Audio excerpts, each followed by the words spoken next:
வணக்கம்.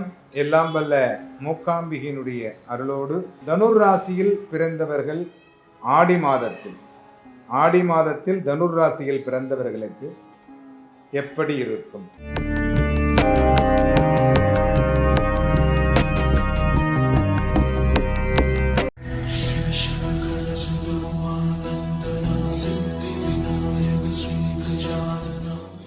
இங்கே குரு ஆட்சி, குருவனுடைய வீடு தனுர் ராசி, அதனால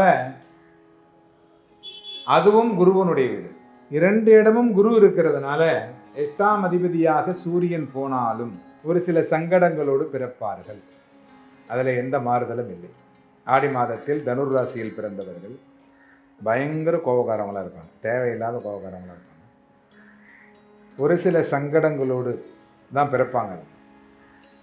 அதாவது அப்பா அம்மாவுக்குள்ள பயங்கர பிரச்சனையில் தான் இவங்க பிறந்திருப்பாங்க. அப்படி பிறந்திருந்தாலும் இவருடைய வாழ்க்கைங்கிறது நல்ல சிறப்பானதாகவே இருக்கும்.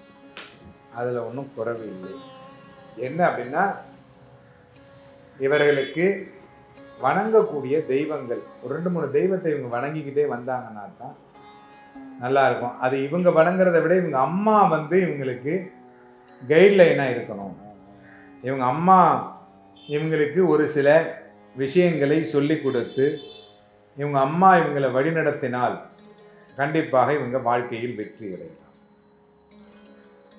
ஏன்னா அது சந்திரனுடைய வீடு, சந்திரனும் அங்கே இருக்கிறார். குரு ஆட்சி, அந்த கடகத்தில் போய் சூரியன் உட்கார்றார் அஷ்டமாதிபதியாக.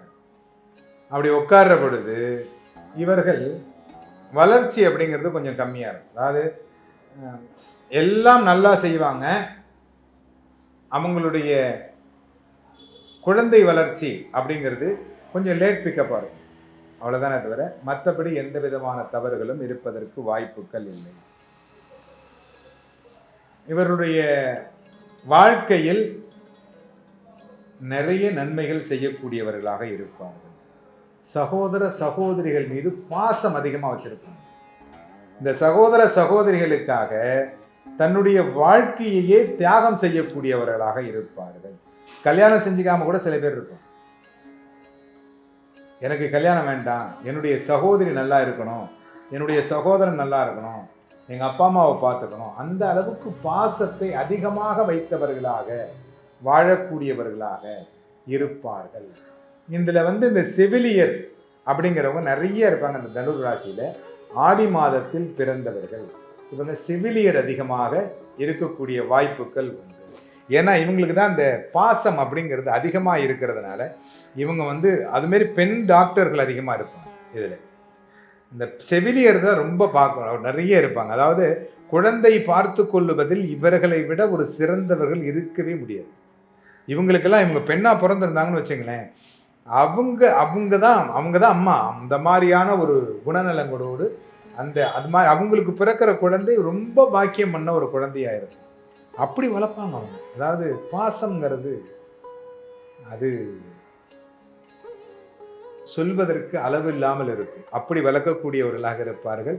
இந்த செவிலியாக இருக்கக்கூடியவர்கள் யார் வந்தாலும் அசிங்கப்படாமல், அவர்கள் சங்கோஜப்படாமல், அவருடைய வியாதிகளுக்காகவே அவர்களை நல்ல சுத்தமாக அவங்களை எல்லாத்தையும் கழுவி அந்த எல்லா வேலையும் அழகாக செய்யக்கூடியவர்களாக இருப்பார்கள்.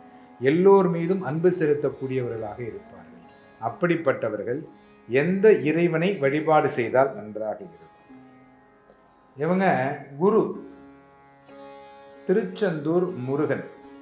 இந்த திருச்செந்தூர் முருகனை எப்படி வழிபாடு செய்தால் நன்றாக இருக்கும்? சஷ்டி அன்னைக்கு நீங்க உபவாசம் இருந்து அந்த முருகக்கடவுளை வழிபாடு செய்யணும்.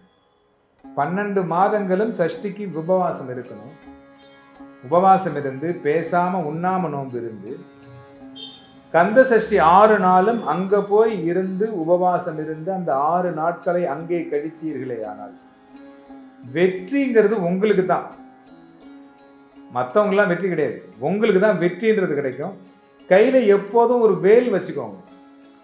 அந்த வேல் கண்டிப்பா வச்சுக்கிட்டீங்கன்னா வெற்றி அப்படிங்கிறது உங்களுக்கு கண்டிப்பாக கிடைக்கும். எல்லோரும் இன்புற்றிருக்க இறைவனை பிரார்த்தனை செய்வோம்.